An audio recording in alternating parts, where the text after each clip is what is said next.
Oh, well, here's this story, right? There's this woman, and there's 7 brothers, and she was eventually, over the period of time, she was married to all these 7 brothers, and they all died, so she's married to them all. Hey, in the resurrection, whose wife is she going to be? Answer me that. So again, it's kind of like this trick question, this gotcha question. Just some food for thought. Do you think that seventh brother, do you think he had cold feet? If I were him, I'd be like, this woman has the kiss of death, right? I'm not going to marry her, right? Let's get my, cousin, Bob to marry her. I don't know. So that's the question they're asking. Here's a woman. She's married 7 times. So in the next world, in the resurrection, in heaven, who's she going to be married to? Because after all, she was married to these 7 different men. So again, they sum up their question there in verse 28. Therefore, in the resurrection, whose wife shall she be of the 7? For they all had her. So that's the question they ask Christ. Verse 29, Jesus answered and said unto them, Ye do err, not knowing the Scriptures, nor the power of God. That's a strong statement. And that's the King James Version. You do err. That might not sound very powerful, at least to the modern reader. What does that mean? You do err. Well, you think of the word error, right? Error. He's saying you're wrong. You're in error. A newer translation, Christ says here, you are wrong because you know neither the Scriptures nor the power of God. And what the Sadducees believed about the resurrection, I guess there's just no better way than saying it than Christ did. He just said they're wrong. They're wrong. And we have to understand there are teachings which exist in the religious world, whether it's coming from people who claim to be Christians or it's coming from people of a different religion. There's teachings that are just plain wrong. And we have to be willing to believe that and have confidence in that. That's what Jesus taught. He said, these people are wrong. Verse 30, he says, For in the resurrection, they neither marry nor are given in marriage, but are as the angels of God in heaven. But as touching the resurrection of the dead, have ye not read that which was spoken unto you by God, saying, I am the God of Abraham, the God of Isaac, the God of Jacob? God is not the God of the dead, but of the living. And when the multitude heard this, they were astonished at his doctrine. The Mormon Church started in the 1800s in Fayette, New York. That's our New York in the United States. Started in the 1800s in Fayette, New York. It was started by a man named Joseph Smith, who claimed to be a prophet of God. There are approximately 17 million Mormons in the world today. And the Mormon Church teaches a doctrine called eternal marriage. It's also called celestial marriage. And the following statement is taken from the official LDS website, the Latter-day Saints website. That's the Mormon Church. And it comes from a sermon they've published titled Celestial Marriage. And not only do they have this sermon on there, they have articles and all kinds of things about this doctrine. This is a doctrine that they promote. And again, this is from their own official website. And it says this, quote, The full realization of the blessing of a temple marriage is almost beyond our mortal comprehension.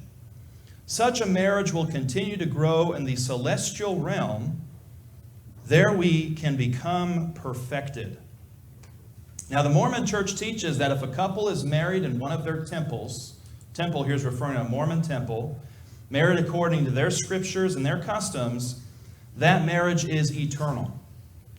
And not only will that marriage continue forever in heaven, but that couple, that married couple, will continue to produce children in heaven. And that's what it's alluding to here when it says that marriage will continue to grow in the celestial realm. That couple will then have their own children, not in this world, but in the world to come in heaven. And this is one example of how the teachings taught by the Mormon Church are in contradiction to the New Testament. And I don't say this with like any mean spirit or hate for Mormons, but we need to teach the truth in love. And if we think that the church that we read about in the New Testament started in the first century, right, the first 100 years of how we record time, the Mormon Church didn't come into existence until the 1800s in the United States. I mean, there's people who are devoting themselves to religion that has absolutely nothing to do with Jesus and the apostles. Now, they'll talk about Jesus all day long. But again, when you get down to the specifics of what they teach, they're not teaching what Jesus taught.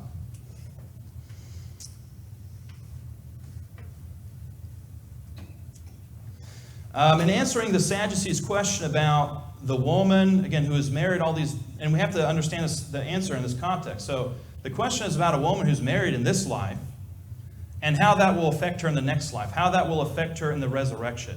Who's she going to be married to in the resurrection? That's the question. And so Jesus' answer pertains to that question. And Jesus teaches that in the resurrection, people do not marry, nor are they given in marriage. The Apostle Paul also teaches that when a spouse dies, that dissolves the bond of marriage. Again, that's taught just very plainly in 1 Corinthians 7:39. This whole chapter is about marriage and different marriage situations. But he says the wife is bound by law as long as her husband lives. But if her husband be dead, she's at liberty to be married to whom she will, only in the Lord. And again, if you like to take notes, you could jot down Romans chapter 7, verses 1 through 3, where Paul makes a similar point as he does here, but he expands on it. And it's really just a side point in that context because he's talking about the law and how the Jews were married to the Old Testament in a certain sense, but the Old Testament died with Christ on the cross, and now because of that death, they can be married to the new covenant. They can be a part of that new covenant just in the same sense a woman who's married, if her husband dies, she can get married again. And there's nothing wrong with that at all. There's nothing sinful or bad about that situation. So again, the Bible teaches, I would say in very plain terms, that a widow or widower has the liberty to get married a second time. Again, if that's what they want. They don't have to, but if that's what they want. Marriage is a God-given institution, but the Bible teaches marriage pertains to this life. It doesn't relate to heaven. There is no verse in the Bible which contains the phrases eternal marriage or celestial marriage. The exact word celestial, it occurs twice in the Bible. If you use the King James, it does. And both occurrences are found in 1 Corinthians 15:40, and that verse has nothing to do with marriage at all. It's talking about the resurrection. And so this idea of eternal marriage or celestial marriage has absolutely no foundation in the Bible. And, I mean, they'll talk about it from their books that they call Scripture, the Book of Mormon and the other books that they follow. But again, this does not come from the Bible. Nothing in the Bible suggests marriage continues after death, or that a husband and wife will continue to procreate, having children in the afterlife. Again, just to use Jesus' teachings, and I say this with all due respect, these people are wrong. They're teaching things that Jesus did not teach, that he even taught against, and that the apostles taught against. So again, we have to keep that in mind, and we ought to be solid on what the Bible teaches about marriage. I've never met anyone in the Church of Christ who teaches this celestial marriage stuff, but I have met people in the church who believe in some really out there ideas about marriage. And I've even heard some men say, well, we can't know what the Bible teaches about marriage, so it's all just a matter of opinion. It's all just a gray area. Again, I strongly disagree with that. Again, there's so many references to being married, husbands, wives. We just studied an entire parable about a marriage ceremony. There's a lot of information in Scripture about marriage. And if someone claims we can't know and have confidence in what the Bible actually teaches, we really can't know anything from the Bible if that's the case. So we can have confidence, and again, Jesus teaches here that, again, marriage is not about the next life. It's not about the resurrection.